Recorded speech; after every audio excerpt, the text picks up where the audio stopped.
acompañarnos en nombre del Instituto para el Modelo Argentino y de la Universidad Metropolitana de Educación y el Trabajo. En realidad somos en general grupo de amigos, compañeros, colegas que compartimos algunas preocupaciones que nos reúnen acá. En la mesa, todos lo conocen, pero vamos a repasar algún antecedente. Como punto de referencia está el doctor José Luis Di Lorenzo, es abogado, profesor de Derecho de la Seguridad Social en la Facultad de Ciencias Sociales de la UBA, presidente del Instituto para el Modelo Argentino y fue ministro de Acción Social de la provincia de Buenos Aires y directivo de la Organización Iberoamericana de Seguridad Social, entre otras actividades públicas. El doctor Demián Panigo es doctor de la Escuela de Altos Estudios en Ciencias Sociales, magíster en Ciencias Sociales del Trabajo, licenciado en Economía, investigador del CONICET. El doctor Pablo Chena es doctor en Economía de la Universidad Picardie-Jules Verne de Francia y doctor en Ciencias Sociales, UBA, investigador del CONICET. Coordina los equipos técnicos de la Corriente Federal de Trabajadores. La idea es que ellos hagan una presentación de los temas sobre los cuales después vamos a conversar un poco. ¿Okay? Así que bueno. Estamos en un momento muy interesante, muy significativo y donde enfrentamos la necesidad de un cambio de paradigma, de modelo.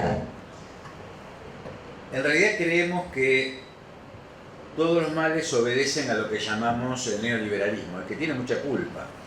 En realidad, a algunos de nosotros nos gusta caracterizar la época como la época del antiproyecto, del cual el neoliberalismo es un instrumento para concretar.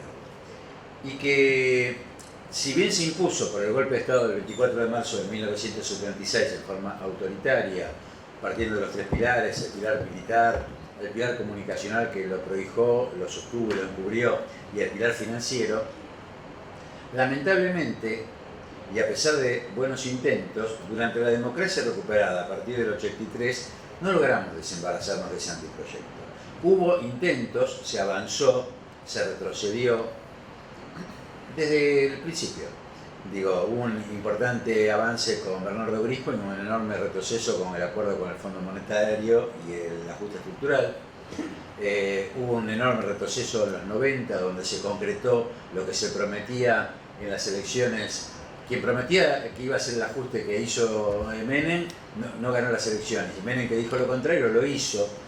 Luego estuvimos muy cerca, después de una profunda crisis con la Alianza, de revertir este antiproyecto, simbólicamente en el momento que se dio un golpe al pilar comunicacional con la creación de ley de medios de comunicación audiovisual y con la derogación del sistema de FJP, simbólicos hechos que apuntaron al corazón del pilar financiero el último y del pilar comunicacional el otro.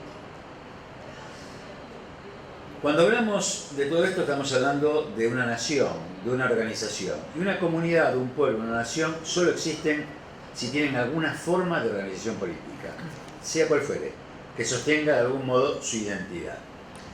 La característica de este antiproyecto es que tiene una fuerza entrópica. Esta palabreja que sacamos justamente de la física tiene que ver con la desorganización. Si a mí me arrancan un brazo, me arrancan el otro, me arrancan un miembro, el otro, la cabeza, me desorganizan, me matan.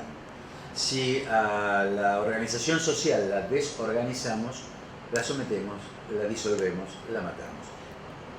En esto consiste el proceso que tenemos que revertir.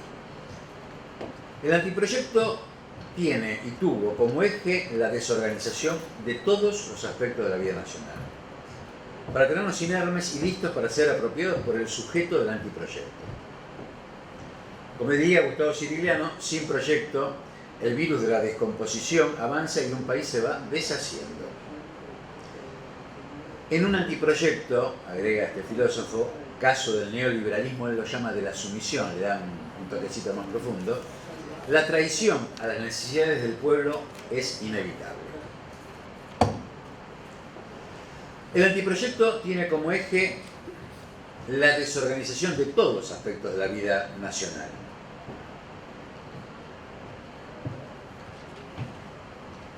Y tiene como enemigo lo contrario de lo que viene a instalar.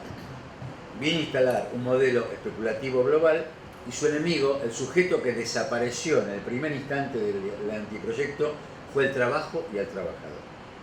O sea, los 30.000 desaparecidos son el instrumento de disciplinamiento social al conjunto del pueblo. Esa barbarie sirvió para quebrar la voluntad, pero lo que se desaparece centralmente es el trabajo y el trabajador, que es lo enemigo de la especulación. Este es un dispositivo de los mercados financieros especulativos que lo que necesita destruir es el trabajo. Y cuando hablamos de trabajo y de trabajador, hablamos de trabajador activo, de desocupado, de desjubilado. Se produce lo que se conoce como el fenómeno de exclusión, donde se va precarizando el trabajador, se lo va flexibilizando, se lo va precarizando, se lo va desindicalizando, desocupando, se lo convierte en un marginal, un desecho. Pero hay una marca antropológica de este antiproyecto que tiene que ver con el consumo.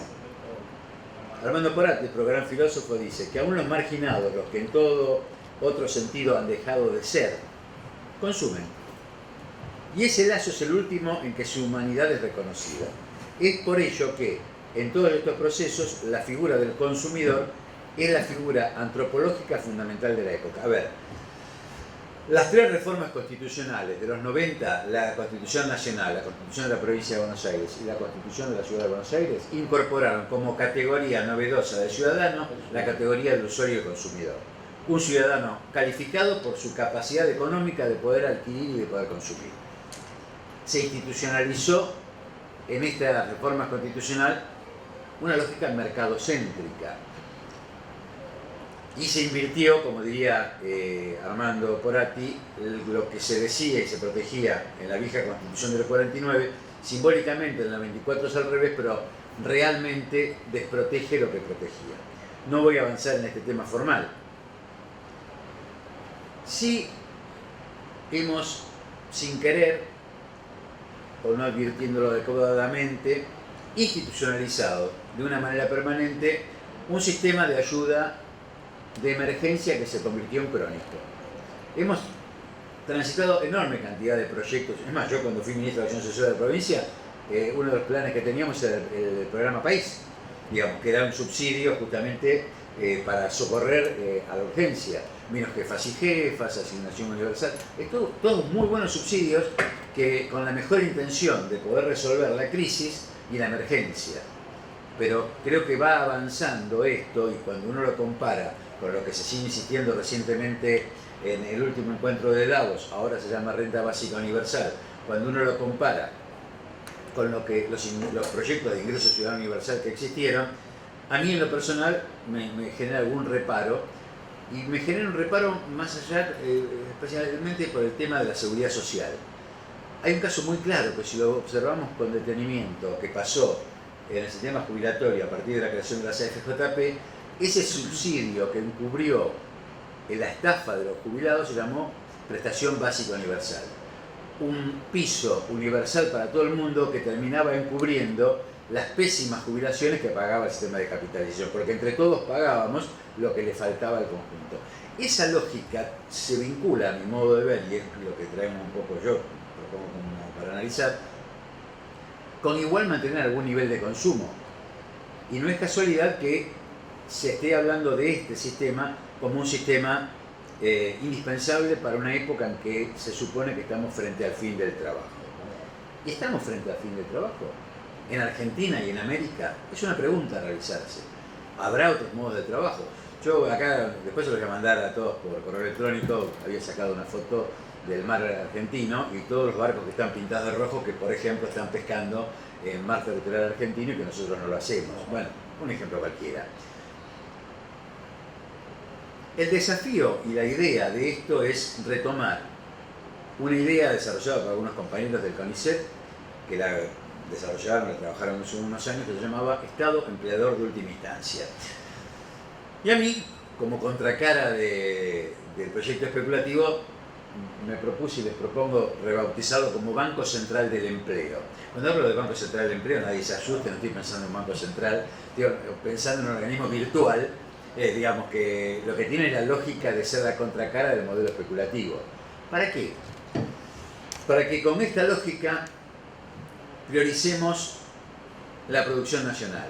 Busquemos el pleno empleo, la plena ocupación de las capacidades instaladas, la promoción y la protección del desarrollo industrial, promoviendo todas las actividades productivas presentes y futuras. ¿Cuál es el desafío? Es ver si desde el Estado, no dentro del Estado, con herramientas de nosotros Estado, ver si podemos crear y sostener empleo donde todavía la actividad privada no lo hace o todavía no le interesa. Esta es una propuesta que tanto Damián como Pablo la van a explicar con el nivel que ellos tienen o con el mío, pero que provoca esta necesidad. Primero, es un estabilizador del salario. ¿Por qué? Porque al tender al pleno empleo tiende también a la estabilización del nivel salarial. Y además del nivel salarial agrego, porque pagaría un haber mínimo. El privado que quiere luego absorber y continuar con esa actividad tiene que mejorar esa condición para que el Estado ese mismo dinero lo use en otro sector a producir. A ver, esto es como un estabilizador automático del pleno empleo y un modo de financiar la creación de nuevos empleos. ¿De dónde sacar los fondos? Es una discusión. Esto, como toda propuesta, que por suerte hay muchas en este momento, son propuestas para que el poder político tome el mérito, la conveniencia y la oportunidad, porque tiene una visión que no tenemos los que proponemos a una parte de la realidad. Creemos que es lo mejor del mundo y quizás no es lo oportuno, no importa, pero vale la pena discutirlo. Y esto sería obviamente, indispensablemente parte de un consejo más amplio y de un pacto más amplio, de un acuerdo social. Esto es apenas uno de los elementos que hay que tener en cuenta. Y para tener en cuenta el objetivo del banco, ya terminando, de este banco que llamo Banco Central del Empleo, la idea también es incorporar a la lógica de la creación de empleo la necesaria relocalización productiva. O sea, tratar de romper el eje de concentración urbana o en los conurbanos, yendo a ocupar el espacio con una mirada geopolítica y produciendo donde el país necesita que se produzca. Priorizando, consensuando, enmarcando estas políticas en algo que ya se vino haciendo durante muchos años. Hay una vasta y extensa, extenso análisis realizado en planificación territorial de la nación, donde hay un relevamiento de todo el mapa de la Argentina, donde esto permitiría complementar algo que para mí, en algún caso vi como defecto, que es el tema de que aún en el mejor subsidio, la dificultad que siempre encontramos, por lo menos la que yo vi, es el gerenciamiento de esas producciones que se subsidian. Porque bueno, es todo un trabajo de complementar las actividades nuevas que se realizan. En definitiva, y concluyendo, el trabajo y la conciencia de la muerte, vuelvo a la filosofía, porque como decía Alberti, la filosofía es la que marca el camino, después los instrumentos son los que tenemos que aplicar. El trabajo y la conciencia de la muerte son las dos notas antropológicas últimas. El trabajo como factor decisivo de la producción y constitutivo de la dignidad y la personalidad humana es lo que debe ser minimizado, degradado y parcialmente liquidado. Esto es lo que nos desafía a hacer lo contrario. Y cierro con esto. No cierro con esto, me equivoqué. Innovación tecnológica, bueno, es un tema a discutir. Dice Porati, para ello, para degradarlo, minimizarlo, se cuenta en el orden productivo con los desarrollos tecnológicos de la automatización y la robótica y los comunicacionales de la informática. Toda ciencia que se formula comúnmente como universal es siempre nacional, dice Cirigliano, pues es el modo por el cual una determinada sociedad da respuesta a sus necesidades. Por ello privilegia ciertos conocimientos e investigaciones y no otras. Cada proyecto nacional determina y sanciona su propia ciencia y desarrolla su propia técnica. Esto es muy discutible, pero es un tema para tirar en el tapete. Y hay una reflexión, ¿para qué nos empeñamos en reproducir la ciencia y la tecnología, por más avanzada que parezcan, de los países desarrollados de los cuales dependemos, si esa ciencia y tecnología es para nosotros un efectivo instrumento de dominación? ¿O acaso la misma ciencia que nos ata, pregunto, puede liberarnos? Analicémoslo. Y ahora sí, no los engaño, finalizando, quiero finalizar denunciando una vieja fábula, la fábula de los cerdos asados. Cuentan que cierta vez se produjo un incendio en un bosque en el que se encontraban los cerdos. La gente que estaba acostumbrada a comer cerdos crudos descubrió que era muy sabroso el cerdo asado, por lo cual cada vez que querían comer carne de cerdo asada quemaban el bosque. Bueno, esta propuesta nueva apunta a ver si encontramos algún instrumento alternativo que nos permita compartir lo que es de todos sin seguir quemando el bosque. Breve presentación y pasemos a Demián y a Pablo, que son los que más enjundiosamente pueden explicarnos el tema. Bueno, le quería contar un poquito la génesis de esta charla. Algo anticipaste, José, pero un poquito viene a cuento del contexto en el cual la desarrollaremos. La charla que están viendo allí, que hicimos conjuntamente con Pablo. Hace no mucho tuvimos una invitación de Roxana para ir a discutir a Germani nuevamente, después de varios años, con Fabio Bertranú y otros colegas, sobre un poco el futuro de la seguridad social en Argentina, en América Latina. Y bueno, y siempre tenemos un contrapunto permanente con Fabio y con la OIT respecto a cuál es el rumbo que debiera tener la política social. La OIT hace muchos años viene como dando por perdida la batalla del empleo y entonces plantea la necesidad de establecer un piso de seguridad social, que los distintos países de América Latina vayan por la idea de cómo poder garantizar niveles de ingreso y de consumo mínimo para la población, y se deja de lado la discusión del empleo, en particular lo que está detrás de la generación de empleo, la industrialización, el problema de la inserción internacional de los países periféricos en la economía mundial. Hoy no se quiere meter mucho en eso, yo entiendo y me parece hasta razonable que funcionarios de organismos internacionales eviten algún tipo de controversia al respecto, sobre todo de los que lo financian principalmente. Entonces, pareciera que lo que hay que discutir es eso. Y el problema es que no es solamente una cuestión de identidad peronista, que la tenemos y que se nos hace muy difícil simplemente pensar que con el ingreso alcanza, sino que en verdad vamos a discutir ahora un poquito en las próximas Filipinas, en las presentaciones que hicimos. No es un problema meramente ideológico, no es un problema de gustos y preferencias de cómo tiene que ser la política social, es un problema de sostenibilidad de la política social. Vamos a discutir mezclando un poco macroeconomía con política social, cómo meramente garantizar el consumo y el ingreso. No solamente no es una política peronista, no es una política de género y colectivo que defienda los derechos, y sobre todo no es una política que garantice la sostenibilidad macroeconómica de eso en países que tienen problemas sistemáticos y permanentes de cuenta corriente, como los países latinoamericanos. Déjeme empezar planteándole cómo en verdad a veces se nos lleva hacia una discusión, a nuestro entender un poco errónea, por plantear falsas dicotomías. Mucho tiempo se estuvo discutiendo eso que ustedes ven ahí, esta dicotomía entre el ingreso universal y el Estado como empleador de última instancia, empleo versus consumo, si quieren, como paradigmas digamos, de organización de la política social. Y nosotros lo que decimos es, esto ha sido siempre en América Latina una falsa dicotomía. Las dos cosas coexisten, el problema es que coexisten de una manera muy particular, donde a una clase social se le garantiza el consumo y el ingreso en el mejor de los casos, y a otra clase social siempre se le ha garantizado el empleo a partir del Estado. Y eso es una cosa que hemos visto con microdatos, que hemos visto con las encuestas de hogares de distintos países de América Latina, y en verdad es muy extraño porque cuando se habla de que puede ser caro, que no necesariamente es factible garantizar el financiamiento de una propuesta como el Estado en última instancia para los sectores populares, lo que no se dice generalmente es que para la clase media alta, para nosotros, para alguna parte de lo que hemos sido funcionarios públicos, becarios con ICET, investigadores, docentes, etc., cuando no en el detalle de la composición del Estado, bueno, los sectores medios altos siempre tienen una enorme preeminencia y siempre tienen la forma de poder ingresar al sector público con la estabilidad de los ingresos que ellos ameritan, y después desde el sector público osamos decir que no hay plata para que entren los pobres. Digamos, realmente es como si Luis XIV estuviera de vuelta vivo y decía, l'État c'est moi mes amis. Y eso siempre nos hizo muchísimo ruido, sobre todo estando dentro del sector público. Y viendo en detalle el microdato, ahora vamos a ver un poquito al respecto, la estructura del empleo público por clase social es escandalosa en América Latina. Y nos hacemos todos los tontos al respecto y decimos que no alcanza la plata para los pobres, que lleva mucho dinero, etcétera. Recuerdo una discusión, lo veníamos hablando con Pablo, esto no es nuevo, ya se discutió con la asignación por hijo, me tocó estar en esa discusión.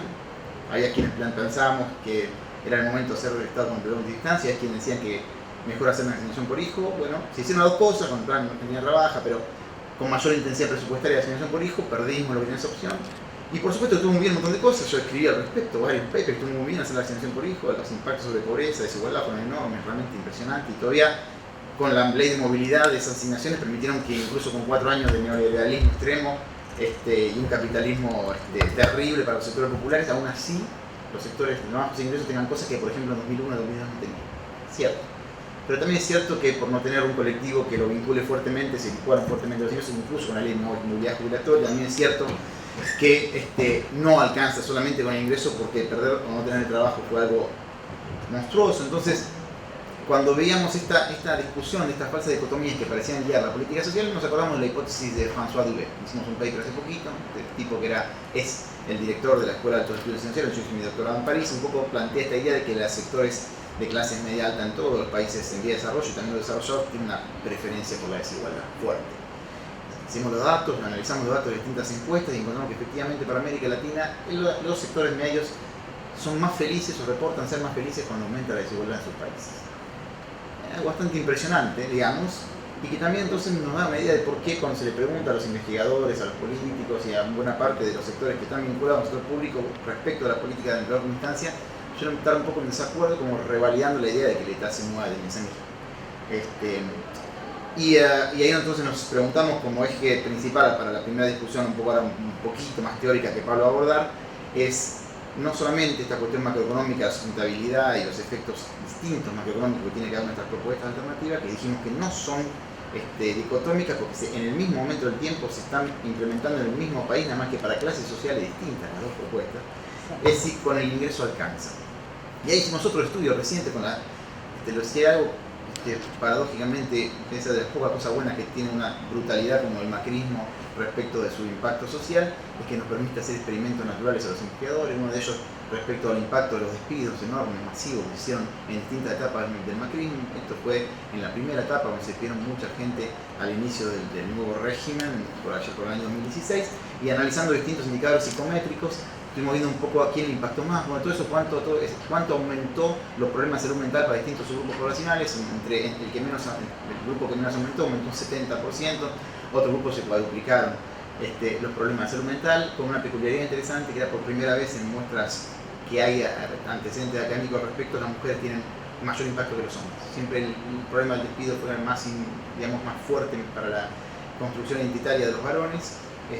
Cambió y hoy por hoy los despidos no solamente impactan más en la tasa de subrogación de las mujeres, sino que además también tienen un efecto psicológico más fuerte.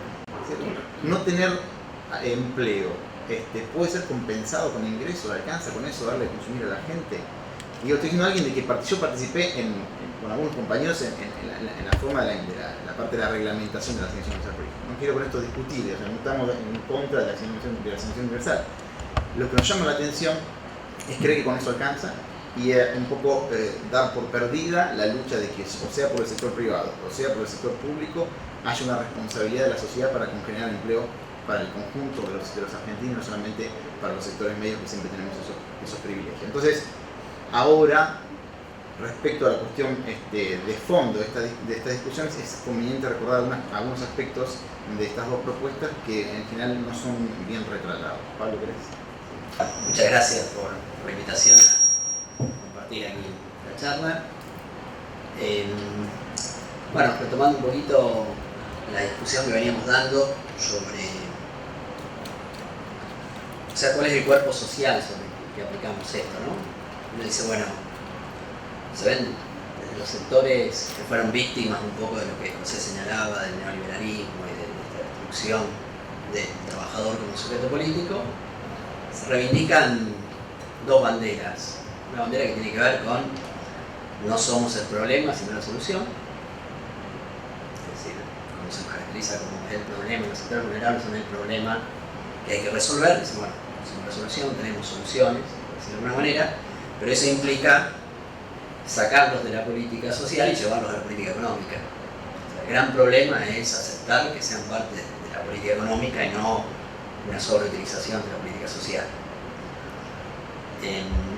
Y la otra gran discusión es, efectivamente, como señalaba José, como por el cuerpo social, la particularidad que tiene nuestro cuerpo social es ser reconocidos como trabajadores, ni como microemprendedores, ni como se los suele llamar en algunas otras regiones, incluso a estos trabajadores de características vulnerables. Y eso implica pensarse o tomar contacto con los dos grandes imaginarios de desarrollo, de proyecto, decía José, que hay en Argentina, que puede ser el agroexportador, un proyecto desde el inicio del capitalismo en Argentina, o el proyecto de la industrialización sustitutiva de exportaciones, con inclusión social, etc. Es decir, qué lugar tienen ellos ahí. En uno está claro que van a estar en la política social, literalmente, una política social de warfare, básicamente esa política social que lo quiere, que aparte lo ven como un costo fiscal, entonces tiene que pasar rápidamente por la política social, reconvertirse o de alguna manera capacitarse y salir a lo que sería el empleo, el mercado de trabajo, o sea, una forma moderna y un poco más elegante de hacerlo a sangre y fuego, como se hacía antes, para mantenerse como ejército de reserva, que es la política social tal cual la conocemos en esa política focalizada. Y luego hay una discusión que, si se quiere, va en el borde, ¿no?, de la política social y la política económica, está más cerca de nuestro proyecto de inclusión a través de la industrialización. Y creo que en eso, estos dos planteamientos, de alguna manera, lo señalaba Demian y lo señalaba también José, están en una zona gris entre la política social y la política económica.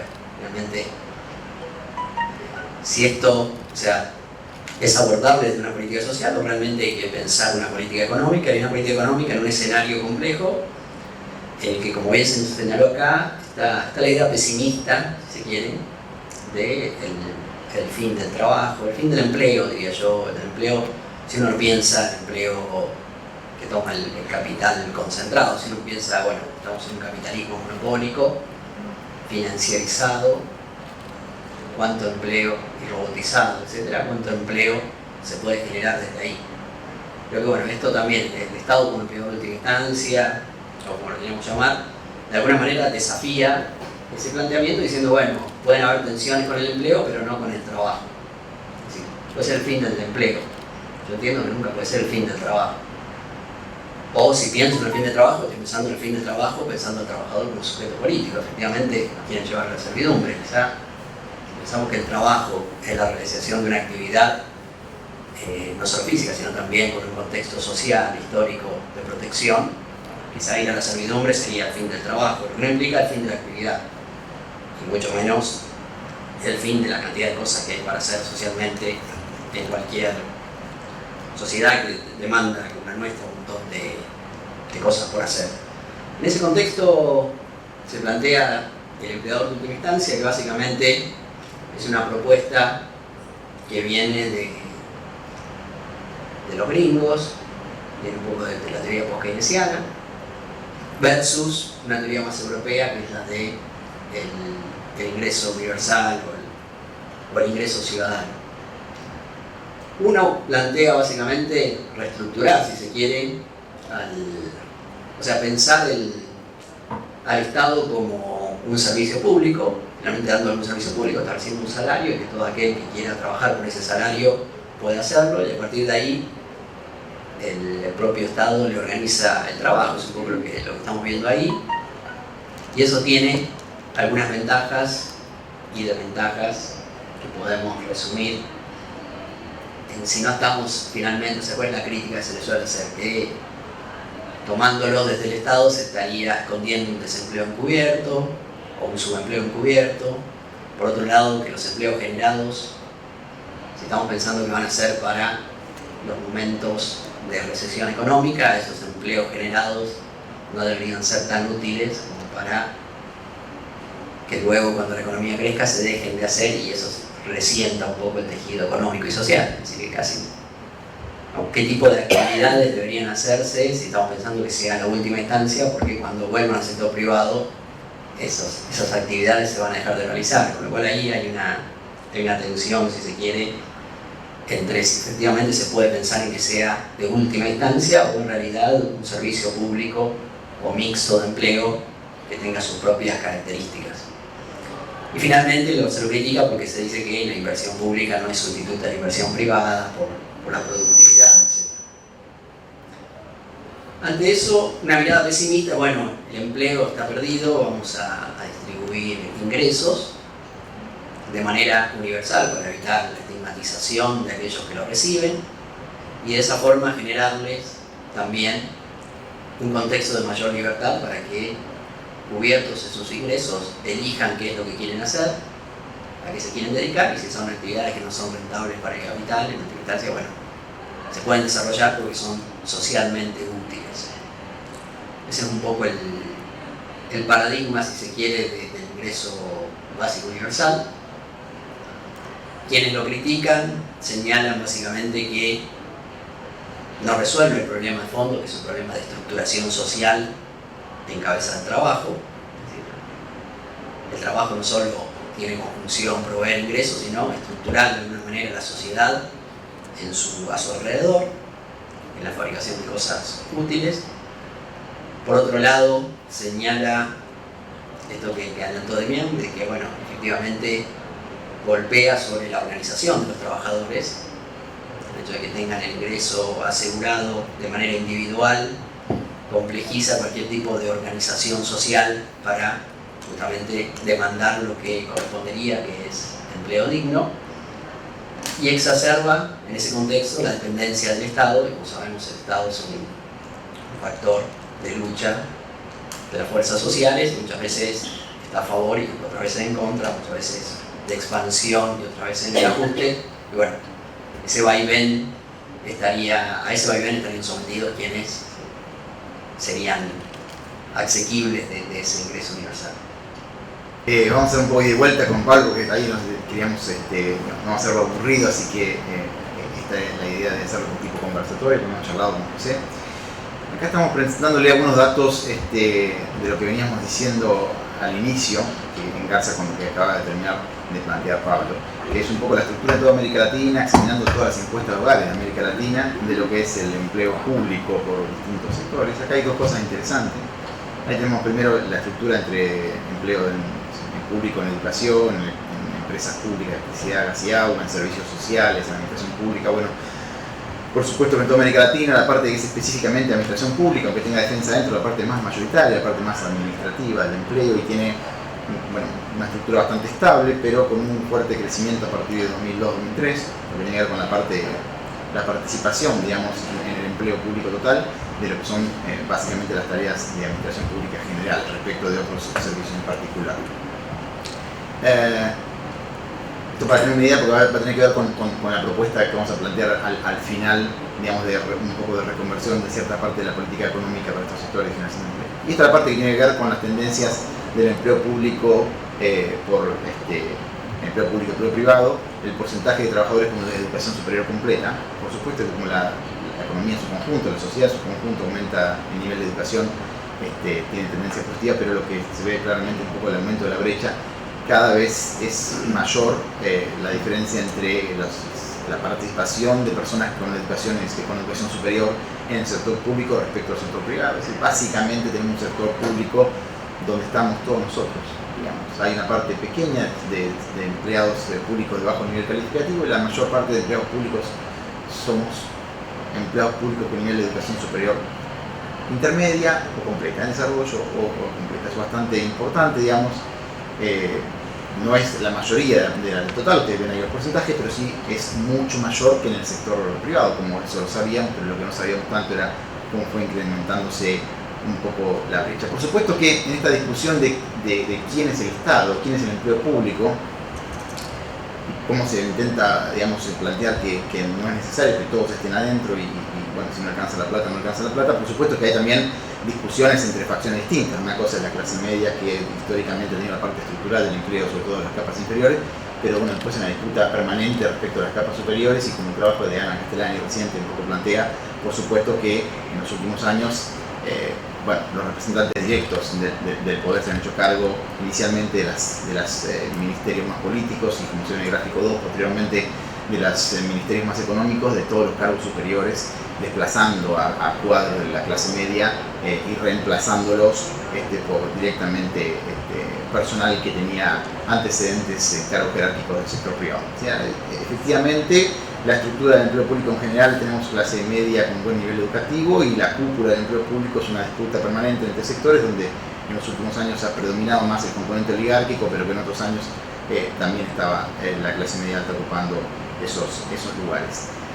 En el marco de eso, ya Pablo un poco también va a retomar y vamos a hacer una ida y vuelta permanente, repito, se plantea que la alternativa para los sectores de más bajos ingresos tiene que venir por otro camino, o sea, por las políticas recientemente mencionadas, o más recientemente en el macrismo se plantea un poco la posibilidad de complementar los ingresos nuevamente, los ingresos con esta política que va ahora a resumir un poquito Pablo. Simplemente en ese contexto señalar que, a diferencia de estas políticas, acá las vemos simplemente como un mapeo de lo que está sucediendo hoy en la política social, son básicamente políticas focalizadas en programas, dos grandes programas, que hacemos futuro, que propone terminar los estudios secundarios, primarios, la capacitación, etc.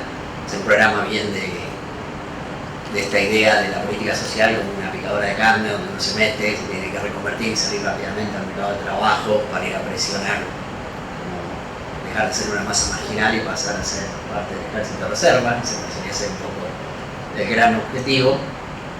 Ante eso, las organizaciones plantearon algo que luego quedó en un programa que vamos a retomar, que es el salario social complementario, básicamente, y unido a la idea del Estado como empleador de última instancia, de algunos proyectos que se pueden evaluar a partir de ahí, es la importancia, de alguna manera, que tienen estos sectores de desafiar el criterio de empleabilidad. O sea, cuando decimos salir de la política social y entrar a la política económica, más claramente hay que desafiar los criterios de empleabilidad, que son básicamente un criterio de soberanía del Estado. El criterio de empleabilidad obedece, o decir quiénes son empleables en Argentina y bajo qué división del trabajo, es un ejercicio de la soberanía del Estado. El Estado puede delegar o no en el capital concentrado, puede delegarlo en los bancos realizan la vida social, como en el caso de Chile, como un paradigma, pero bueno, es una delegación voluntaria del Estado. Nosotros lo que estamos pensando o intentando recuperar es, si queremos sacarlos de esta picadora de carne y llevarlos a la política económica, hay que desafiar el criterio de empleabilidad que hoy está vigente y que por una pérdida de soberanía del Estado está en manos del capital concentrado y básicamente la división internacional del trabajo. No podemos, es incompatible generar política económica para estos grupos pensando en que el criterio de empleabilidad va a seguir en manos de ciertas facciones del capital que hoy, como bien señaló Demian, están disputándose la conducción del Estado. Estamos en Ya casi sabe, una introducción medio larga para una cosa que es finalmente la propuesta general, pero es importante porque sin el contexto por ahí se puede malentender o tener una percepción inicial errónea de lo que va a ser la propuesta. Pasamos de las falsas dicotomías a los problemas de diagnóstico al respecto. La primera falsa dicotomía, la idea general, recuerden, no es ingreso ciudadano versus Estado como empleador de última instancia, son ambas cosas, ya están puestas, no estamos discutiendo si sí o si no, lo hizo, el kirchnerismo lo hizo, metió 3 millones de personas más en el sector público, eso no es un problema, no es una discusión, la pregunta es quiénes son, cuánta plata hay y por qué hay tanta asimetría en la composición de las distintas políticas que se implementan, la de ingreso ciudadano versus la de Estado empleador como instancia, ambas vigentes en mayor o menor intensidad desde hace algunos años en nuestro país. Entonces, el tema del diagnóstico, la idea central es que se plantea que el sector público, el empleo público es el problema. Hemos visto lamentablemente, tanto por gente, digamos, más esperable, digamos, un razonamiento de los sectores de derecha, extrema derecha, planteando la necesidad de despedir 2, 3, 4, 5 millones de empleados públicos para que solucione el problema del déficit fiscal y con eso la Argentina, digamos, supere 70 años de estancamiento desde que nació el peronismo. pero también lo hemos visto desde sectores, no digo populares, pero sí progresistas con mayor o menor grado de inserción residente incluso en el peronismo, esta idea de que bueno, el empleo público es parte del problema, no parte de la solución, capaz que no tan extremo con la necesidad de pedir, pero sí porque genera necesidad de incrementar la carga tributaria y eso presiona en la rentabilidad de los sectores empresariales, que no pueden invertir y que tenemos que entonces hacer algún tipo de reforma que se plantee. El 85% de los países en el mundo tienen déficit fiscal. Casi ninguno de ellos tiene estos niveles que tenemos nosotros de corridas cambiarias y fuga de capitales. Los niveles, ahora vamos a ver, de empleo público han aumentado en toda la región, también en Argentina, pero no han recuperado jamás los niveles de empleo público que al comienzo de la década del 90. En Argentina quizás solamente, pero en el resto de países no. Ahora vamos a un poco plantear el dato de las distintas encuestas de hogares y los porcentajes de empleo público en empleo total. Por supuesto que han aumentado desde el amanecer de los gobiernos populares en América Latina, un poco cortado transitoriamente con Bolsonaro y Macri, pero que pareciera recuperarse. Por supuesto que aumenta, y aumenta, pero fíjense que los niveles de cualquier manera de empleo público regional sobre el empleo total, incluso creciendo desde 2002 en adelante, 2003, bueno, jamás recuperaron los niveles que había antes de la implementación del consenso de Washington en la región.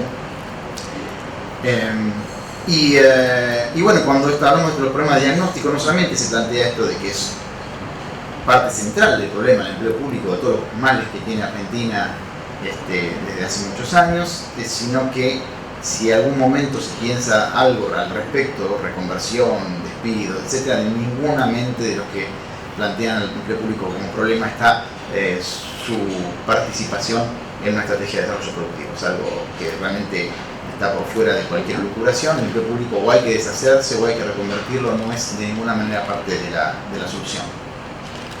Y suelen un poco mostrar estos datos más recientes, que no solamente está la cuestión estructural que planteamos ahí, sino que en Argentina en los últimos años hay más o menos 6 millones de empleo privado de hace 8 años, 6 millones estable, un poquito más, un poquito menos. Bueno, por supuesto que en los últimos 2 años el macrismo ha destruido violentamente, pero como se ve en escala, digamos, en verdad esa destrucción es fuerte, pero igual el estancamiento del empleo privado es bastante duradero. 2012, 2013 está ahí, creció y después un poco se ha estancado, y se nota por supuesto en contrapartida que el empleo público en ese mismo periodo ha crecido fuertemente, incluso con el macrismo, donde ha tenido su récord en diciembre de 2017, el récord de empleo público con el macrismo. Que digo, esto, la particularidad es, pese a haber echado un montón de gente, el empleo público creció, así básicamente una transformación importante de la estructura ideológica del Estado en los últimos años. Entonces, bueno, un poco con estos datos bastante superficiales, bastante parciales y sesgados, se plantea, bueno, es sencillo, la solución es hacer algo con esto que es el problema principal del sector público, lo que nos genera altos impuestos, presión tributaria elevada, baja inversión privada, bajo nivel de productividad, problemas de exportaciones, etc. Echamos a 2 millones de personas y la solución está a la vuelta de la esquina. Después le podemos dar la asignación universal por hijo en todos los casos. Y cuando se hace este tipo de diagnósticos y se sigue este problema es para toda la región, nótese que para Argentina es más alto. Y entonces se mira las encuestas hogares y efectivamente para Argentina la participación de empleo público en el total es un poco más alto que el promedio regional. Está cerca de los 20-25% son LPH, son datos de registros, parecía ser un poco más. Y entonces si vinculamos eso con lo que previamente mencionado de la evolución reciente, tenemos un problema bastante importante y significativo en ese estilo de pensamiento. Entonces nosotros, y aquí voy a hacer una pequeña introducción y Pablo comienza y después cerramos con el corazón de la propuesta. Entonces estuvimos trabajando con investigadores con ICET, entrevistas con sindicatos, entrevistas con cámaras empresariales grandes y pequeñas y con algunos gobernadores y futuros ministros de producción para poder ir planteando qué cosas de la propuesta había que cambiar, cuáles van a ser conflictivas, cuáles pueden ser más o menos violentas de aceptar por ciertos grupos sociales, etc. Para no cometer viejos errores en materia de conflictividad social, incluso hay que hacerlo cuando uno quiere hervir un sapo. Imagínense si quiere hacerlo cuando uno quiere hacer una política social, ya no pasó una vez, no tiene que pasar muchas veces. Así que un poco era poner este ámbito un poco más académico y político en discusión esta propuesta que queremos plantear. La idea central, que era la pregunta básica que teníamos para hacer ahí después voy directamente al título, porque el título de la propuesta no dice mucho, pero mejor veamos la pregunta que da lugar al título de la propuesta. Es cómo hacemos para hacer una política fiscal expansiva, industrial, que mejore ingresos reales de los sectores vulnerables, pero en un contexto de déficit de cuenta corriente. Estamos tomando un café y planteamos una cosa que repetimos permanentemente porque es una característica única de la economía argentina en muchos años, no había pasado antes, que por primera vez en muchos años tenemos una recesión que no es acompañada con superávit de cuenta corriente. Históricamente en Argentina, como sabemos desde Díaz Alejandro, que un poco nos describió el ciclo de Stop and Go, sabemos cuando en América Latina y en Argentina en particular, bueno, cuando hay un buen nivel de actividad económica y buen nivel salarial de los trabajadores y buenos niveles de bienestar de los sectores populares, bueno, suele haber deterioro de la cuenta corriente por aumento de las importaciones y eso conduce al típico ciclo de Stop and Go latinoamericano. Pero el lado bueno de eso, si es que se puede decir el lado bueno, es que cuando hay problemas de devaluación y recesiones porque hay salario real, bueno, cae el salario real y la gente está peor, pero al menos tenemos creciente superávit de cuenta corriente que nos permite que si gana un gobierno progresista, popular, peronista, vuelva a haber una política expansiva para que la gente esté mejor. ¿Qué pasa cuando la recesión viene con déficit en cuenta corriente?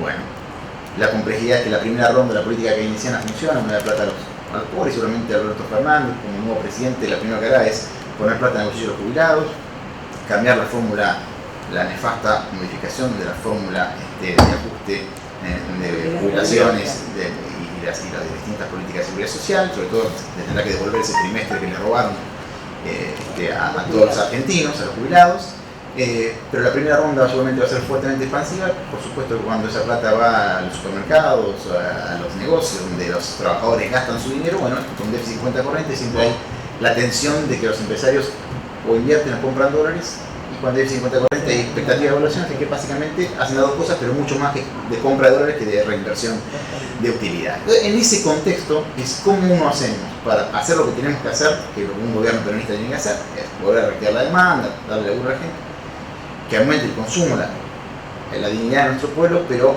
sabiendo que vamos a tener tensiones en la cuenta corriente. Bueno, vuelvo para atrás, ahí viene la propuesta. La propuesta es una combinación de dos o tres cosas. Un poco de Estado como la última instancia, ahora vamos a discutir respecto a los números al respecto. Un poco de zonas económicas especiales, le puse peronista porque la zona económica especial es una mala palabra en el mundo peronista. Ustedes hicimos un estudio hace el año pasado de unos 52 zonas económicas especiales en el mundo, en Rusia, las viejas en Puerto Rico, las mexicanas, las indias, las chinas, y efectivamente hay como factores comunes que en general la degradación de las condiciones de trabajo es lo que prima en las zonas económicas especiales. Es una especie de eufemismo para declarar dentro de un estado otro estado. Algunas veces muy exitoso como en China, algunas veces muy malo como en Rusia. Pero la peculiaridad en común es que dentro de ese estado del estado las empresas gozan de ciertos privilegios que no gozan en otros lados, y en la lista de privilegios que suelen ser secretos, porque a los Estados le dan vergüenza un poco compartir con la sociedad cuáles son los secretos que esas zonas económicas especiales tienen. Bueno, hay muchas cosas, pero la común, la típica, la más tradicional es una degradación de las condiciones laborales. Hay otras, energía más barata, vigencia de pactos de estabilidad fiscal por 20-30 años, libre movilidad de capitales, remisión de utilidad de vivienda. Hay una lista bastante larga, pero esas no sean tan problemáticas en alguna discusión internal. El tema de que el factor de atracción de capitales sea la degradación de las condiciones de trabajo es algo que, bueno, nosotros no podríamos proponer. Entonces vamos a ver qué peculiaridad tiene para evitar eso, pero que al mismo tiempo cumpla con los requisitos de los empresarios. Charlando con los empresarios, la pregunta era, que me corrija Pablo, que también un poco estuve así, eso, si me estoy olvidando algo, es ¿qué necesitan para hacer lo que nunca hacen? Hay una lista de 70, 80 posiciones arancelarias que llevan algo así como el 65% de todas las divisas en Argentina. 70 posiciones arancelarias. 65% de las divisas. Nunca lo han hecho. La pregunta entonces era, ¿por qué no hacen esto? Y la respuesta en algunos casos es muy compleja, no podemos, esta que es muy grande, imagínate, no podemos hacer microprocesadores, pero de las que no eran tan complejas, la respuesta era porque cada 4 años, la primera respuesta es, yo invierto plata en esto, 4 años cambia el costo, la plata no la perdiste vos, perdiste la mía, poné la tuya, no ponga la mía. Y entonces los industriales se preguntaban por qué para los industriales no hay alguna propuesta de estabilidad fiscal como hay para la minería, como va a haber para tantos sectores menos relevantes en la economía argentina, que ha habido, digamos, propuesta de estabilidad fiscal importante. Y en verdad para la industria solamente tenemos caso de Tierra del Fuego con las peculiaridades que conocemos, y justamente una cosa que no queríamos replicar era la propuesta de Tierra del Fuego. Entonces ahora vamos a empezar un poco con estas propuestas, pero me faltó el tercero de los puntos, que es, además de tener un poco de Estado como última instancia y las zonas económicas especiales que vamos a describir, las características que hacen muy distintas de las que tenemos en Argentina, como la de Tierra del Fuego, como la que hay en el mundo. Pero además de esas dos cosas, que era una discusión importante, es el reencauzamiento del salario social complementario y una interacción con el Estado como última instancia. Digo reencauzamiento y lo explica mejor Pablo, porque de su espíritu inicial a lo que es hoy, la medida ha quedado hecha añicos y hay espacio para reencauzar. ¿Querés, Pablo, comenzar por eso? Bueno, como para por ahí uno en el armado que estuvimos pensando, qué es lo que podemos encontrar. Por un lado tenemos, para retomar, por un lado tenemos el sujeto social, el sujeto trabajador, que hoy está en condición vulnerable, que dice no somos el problema, somos la solución y somos trabajadores. Por otro lado, eso está enfrentado del aparato de Estado con la política social, una política social focalizada que no reencausa, o sea, no resuelve el problema, sino que básicamente es, como dicen algunos compañeros y compañeras que toca vivirla, es casi un entretenimiento, los entretienen capacitándolos para algo que después no va a tener salida laboral, y aparte les cuentan las costillas, básicamente, son las dos funciones, te cuentan las costillas de todo lo que tenés que hacer para estar en el programa, y que tenés que venir a validarlo todos los meses, y te doy una capacitación que no sirve. Si tenemos compañeras y compañeros que se consideran parte de la solución, trabajadores, abordados por una política social focalizada, que se basa en el fondo en un pesimismo. El pesimismo es que para ese núcleo de personas no puede haber política económica. ¿Por qué no puede haber política económica? Porque dar política económica implicaría cambiar el criterio de empleabilidad en la Argentina, y eso está en gobierno hoy no lo gobierna el Estado, está en gobierno fuera del Estado. Por lo cual implica pensar la modificación del criterio de empleabilidad y la división social del trabajo en la Argentina para dar política económica y empleo a esos trabajadores. Y ahí entra la propuesta de Demia, que dice, bueno, eso se aborda con justamente las zonas especiales. ¿Por qué zonas especiales peronistas? Porque son un abordaje de una división del trabajo que desafía los criterios internacionales, que es volver a plantear en esa zona una división interna del trabajo, una división nacional del trabajo que va a ir en contra y que va a desafiar a la división internacional del trabajo para modificar ahí el criterio de empleabilidad y volver a incorporar a esos compañeros en la política económica. Ese espíritu en el salario social complementario, de alguna manera, en la concepción estuvo. El salario social complementario era un salario que intenta complementar la actividad que realizan los trabajadores actualmente, si no proponían ir a la política social. Otro de los grandes criterios reivindicatorios es cambiar los planes, los programas sociales por trabajo, y en el marco de un salario social complementario, es decir, de valorizar, no es un ingreso, es un salario, reivindicarlo como trabajadores, y es complementario a su actividad, es decir, que es la valorización de su actividad. Entonces, el programa en su espíritu, si bien ahora terminó siendo un programa focalizado con no más de 270.000 beneficiarios, pensando que el universo va a rondar los 3 o 4 millones de personas, aquellos que tienen serios problemas en el mundo del empleo.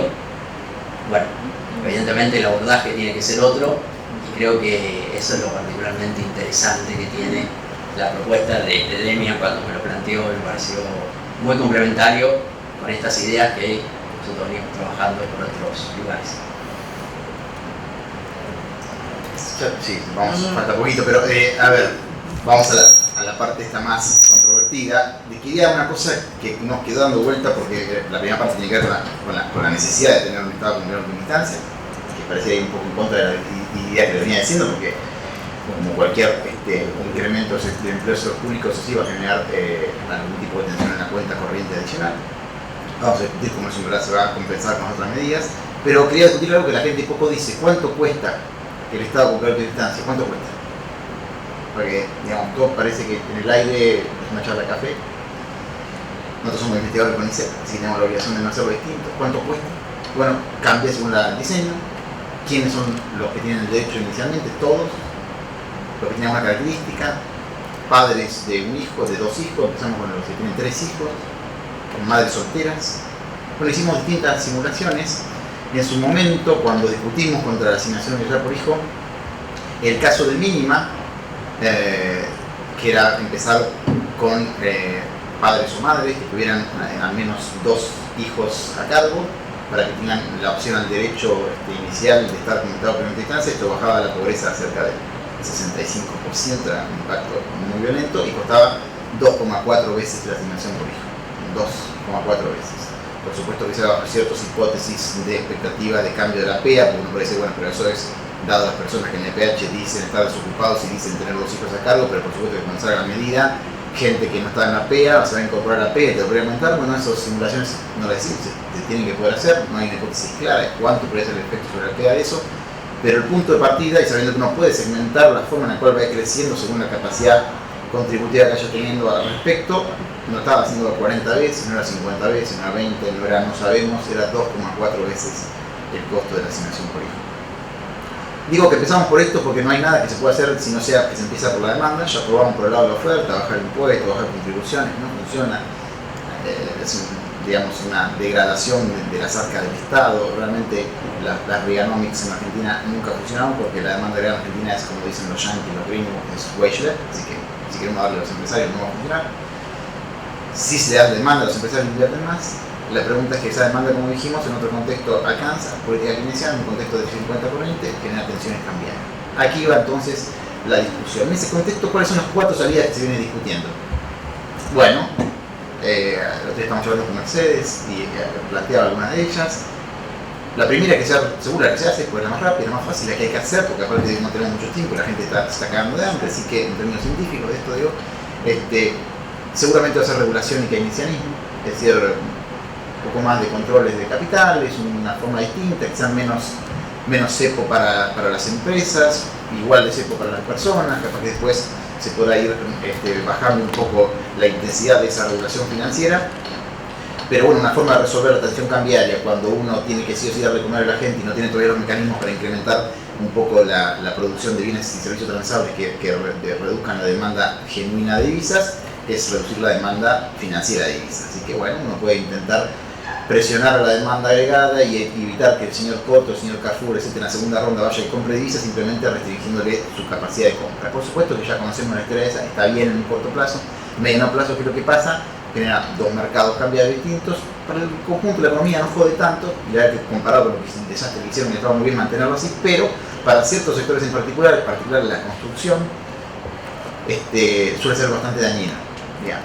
Y más allá de que uno pueda, con el CEDIN, etcétera, algunas experiencias más al final que se hicieron cuando el kirchnerismo implementó la regulación cambiaria, que podrían ser más exitosas, que uno la podría intentar repetirlo, sabemos que la brecha cambiaria genera algún tipo de impacto negativo sobre la construcción y las operaciones inmobiliarias, que es un sector que genera mucho empleo, así que es una solución de mediano plazo.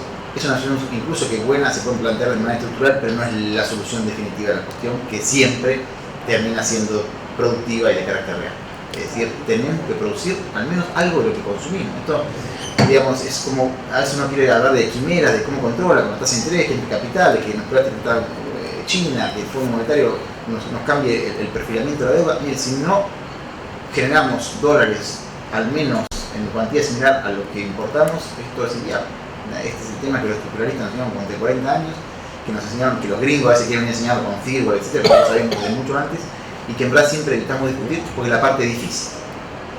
Entonces después hay otras salidas que son un poco más ingenuas, la de un acuerdo excepcional de deuda con Quita. Estamos discutiendo que el comité de acreedores ya está en funcionamiento y le está diciendo a Argentina que le ofrece un refinanciamiento, pero le ofrece sin Quita, y el Fondo Monetario está presionando para que haga una Quita, pero eso es bastante difícil, algo puede ser. Tampoco la solución final de deuda es una solución del problema de liquidez de corto plazo, no es una solución del problema productivo. Y aquí están entonces las 2 verdaderas soluciones, que siempre son las tensiones que hay. La última, que es la que todo el mundo piensa que era mejor, la más virtuosa, porque nos llenaron la cabeza diciendo que la estrategia sustitutiva había fracasado. Digo fracasado porque vienen golpes de Estado y la borraron de América Latina, y parece que eso es un fracaso, porque nunca, la sustitución de importaciones nunca perdió una elección en América Latina. Jamás perdió una elección. Entonces dice que la salida exportadora, es la mejor, que política científica. Yo soy científico, me vendría bien, que dice que la CONICET gana más plata, y eso me encantaría, la verdad es que no va a funcionar. Y no va a funcionar no porque uno sea pesimista al respecto y no quiera que haya innovación tecnológica y algunos nichos especiales, sino que en verdad el mundo cambió y se ha vuelto particularmente distinto a lo que era una década antes. Y 3 palabras lo definen, que es un mundo, digamos, con desigualdad por supuesto, proteccionista y financiarizado. O sea, un mundo donde explotó el proteccionismo. Todas las medidas que son las que la OMC está registrando, que son solamente 1/3 de la verdadera cantidad de medidas que implementan los países, se multiplicaron por 4, por 5, por 6. Básicamente el mundo cerró las puertas a todos los productos industriales. De todas maneras, uno solamente ve la guerra con China, de Estados Unidos, con Xiaomi y demás, y las formas encubiertas de proteccionismo, que son las superficiales. Cuando ve todo el iceberg, ve que explotaron las medidas proteccionistas. Entonces la pregunta es, si antes era difícil exportarle a cualquier país del mundo sin proteccionismo, ¿cuál es la forma de querer conseguir 30.000 millones de dólares por año para pagar los intereses de la deuda, etcétera, vendiendo nichos de innovadores de exportación a un mundo proteccionista? Me gusta ser optimista, pero ingenuo genera que finalmente el problema lo paguen no los que son ingenuos, sino los sectores populares con devaluaciones violentas que terminan degradando su capacidad de poder adquisitivo. Entonces, en ese marco de diagnóstico, la salida sustitutiva era no la mejor, no sé, la única posible. Ni siquiera es, por supuesto podemos combinar un poco de exportación, un poco de regulación financiera, seguramente algo de renegociación de deuda, pero la que tiene que a largo plazo conseguir las divisas es la salida proteccionista sustitutiva, a menos que el mundo cambie y se vuelva librecambista y sin proteccionismo en los próximos años, cosa que veo bastante difícil. En el marco de eso, ¿qué interviene en la zona económica especial? Bueno, los lineamientos son como dicen ahí, y con esto terminamos. Una propuesta que transforme los parques industriales provinciales, esto es bien federal, y hay muchos, y tenemos varias experiencias. Tenemos Sergio Guayaches, que fue en la provincia de Buenos Aires, se encargó de hacer los parques industriales en la provincia, durante el gobierno nacional, un poco cómo era el detalle, en dónde estaban, cuál era la capilaridad geográfica, hay un montón, están bastante hechos torta todos, pero con una capacidad de regeneración rápida importante. La idea es transformar a menos uno por provincia en zona económica especial, con reglas fiscales, laborales, productivas a largo plazo, garantizadas por ley, similares a las ya existentes en Tierra del Fuego, pero con beneficios completamente distintos. El gran problema de Tierra del Fuego, todos lo sabemos, se ha hecho un montón de trabajo, nosotros hicimos varios también al respecto, que es la zona económica especial más cara del mundo. Más cara del mundo quiere decir que la que cuesta más en términos fiscales por puesto de trabajo generado o por divisa ahorrada. Más que las chinas, más que las rusas, más que las hindúes, más que todo. Cabeza a cabeza con las rusas, que son bastante ineficientes, por cierto, también. Y tiene la peculiaridad con la rusa de compartir de que tiene un factor geopolítico. La rusa está en Kamchatka. ¿Vieron cuando juegan al TEC? Kamchatka, bueno, hay una zona económica especial en Kamchatka que tiene Rusia. ¿Para qué? Para evitar que los yanquis que venían por Alaska también se le metan en la parte norte de Rusia. Entonces tiene un factor geopolítico, igual que Tierra del Fuego, que hace que uno acepte zonas económicas especiales muy caras y con poco impacto productivo. Eso lo entiendo, pero eso fue hace 40 años, 50 años, no podemos repetir en cada provincia lo mismo porque realmente funcionaría mal. ¿Y cuál es el problema? Que esa plata invertida en generar empleo medio ineficientemente nos genera que de pronto tenemos a los muchachos de esas zonas haciendo fiestas en Dubái de cumpleaños o cazando leones en África con la plata de la sustitución de importaciones que garantiza Tierra del Fuego. Eso no se puede volver a repetir. Entonces la idea es eso que van a ver ahí, que es un poco distinto, y la parte central es donde interviene el empleo público, es la parte más discutible. Por supuesto que tenemos requerimientos, lo que ya dijimos, lo importante es garantizar demanda, digamos, requerimientos de contenido local y objetivo de divisa para las empresas iniciales, pagan todos los impuestos. Entonces la pregunta es, si pagan todos los impuestos, ¿por qué irían? Digo, si siempre la zona económica especial, que en La Rioja, Catamarca, Tierra del Fuego, siempre hay ideas que vienen porque no quieren pagar impuestos. De hecho armaban maquilas internas en San Luis, donde en verdad no hacían mucho, sino que llevaban las cosas, las armaban allá para no pagar impuestos, y después volvían a Buenos Aires, una locura. La idea es que no se haga más eso, que paguen todos los impuestos. Y la pregunta es, si pagan todos los impuestos, ¿por qué irían? Porque escuchamos lo que pedían los empresarios, hablamos con INAC, la Cámara de Pyme, todo, y contamos, más fácil que pensar qué es lo que quieren es escuchar qué es lo que quieren para producir esas cosas que nunca producen, aparte de estabilidad, que era lo principal, y demanda. Nada de costo, primero estabilidad y demanda. ¿Demanda qué significa? Yo no sé cómo ustedes se arreglan con la OMC, pero digamos, si no pueden hacer proteccionismo explícito, tienen que darme alguna forma, compra nacional, medidas pararancelarias, sanitarias, fitosanitarias, reglamentarias, la que quieran, pero tienen que garantizarme durante 10 o 15 años cierta demanda cautiva, porque si no, ya sabemos lo que pasa cuando hacemos inversiones industriales en Argentina. Eso es lo primero, sí. Pero ¿qué más pedían? 3 o 4 cosas más. Impuestos, por ejemplo, no nos interesa. No es un problema central la parte impositiva. Porque tenemos distintas formas de que en general a veces, dependiendo cómo contablemente hacemos las presentaciones, los empresarios pagan más o menos impuestos, no es el factor principal. Sí me llamó la atención que hicieron un énfasis muy violento en la parte laboral. Y en la parte laboral pedían cosas que iban completamente en contra de lo que cualquier peronista podía pedir. Casi por reflejo, le digo, casi por reflejo, ni siquiera mostrando muchos números. Los dos pidieron una reducción de los costos laborales por debajo, sí, ya terminamos, por debajo de los costos brasileños. Ese es el reflejo, tiene que ser por debajo de los costos brasileños, y sobre todo, pero más importante que eso, la reducción de los costos de rotación. Eufemismo de déjenme despedir tranquilo a la gente. Y después, como último, pedían energía más barata, porque dicen que la energía en Argentina hoy se ha vuelto la más cara de la región. No se puede producir bienes industriales con ese nivel de costo de energía, y no podemos esperar a que Vaca Muerta comience a producir gas barato, así que ustedes verán cómo hacen para que algo venga a subsidiar energía nuevamente, porque si no, no podemos producir bienes industriales, al menos competitivamente. Bueno, y como tenemos solamente 5 minutos, después podemos discutirlo cuando termine la presentación.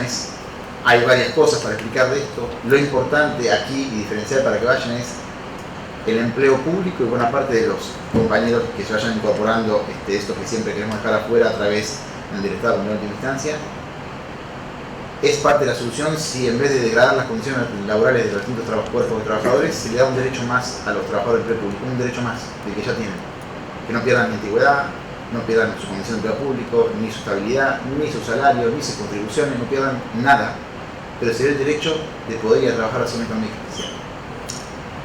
Si va a trabajar a la zona económica especial, que no puede entrar cualquier empresa, que va a ser la empresa que queremos, para ciertos productos nada más, que por supuesto no compita con el territorio, que significa competencia leal, que digamos, ahí torta la estructura del tejido productivo, sino para esas cosas que no se están produciendo, que se consumen muchas divisas, que van a estar produciendo en ciertas zonas económicas especiales en cada provincia, según la capacidad productiva que tiene cada provincia, que estamos trabajando con los gobernadores para que nos digan qué cosas se pueden hacer en qué lugar, según los empresarios y los cuerpos empresarios que tengan. Pero si están en las zonas económicas especiales, pueden tener contrato de actividad, como llaman los franceses, de contrato de actividad adicional para que el trabajador del sector público tenga el empleo público y además un contrato de actividad. Un contrato de actividad que le permita ir a trabajar a la zona económica especial, donde el empresario le paga la diferencia entre el salario de convenio y el salario que está cobrando en el empleo público, que según las cuentas que hicimos, y es para los tradicionales que quieren producir para esas producciones arancelarias, que son ESMATA, UAM, etc., estamos hablando entre el doble y el triple de empleo público, sobre todo provinciales. Nacionales hay menos diferencia, por eso seguramente no va a haber tanto incentivo para la movilidad, pero en los provinciales y municipales 3-4 veces el incremento salarial. ¿Qué tenemos en definitiva en esta cuestión? Y como esos empresarios pagan todos los impuestos además, la idea central es que parte de todos los impuestos que pagan, no los provinciales que queremos que vayan a la provincia, que están bastante destrozadas, los que vienen a la nación por través de ganancia, vuelvan en parte a la zona económica especial como subsidio de energía a una parte, pero tiene el costo fiscal ser negativo, tiene que darle plata a las arcas del Estado, tanto provinciales como nacionales.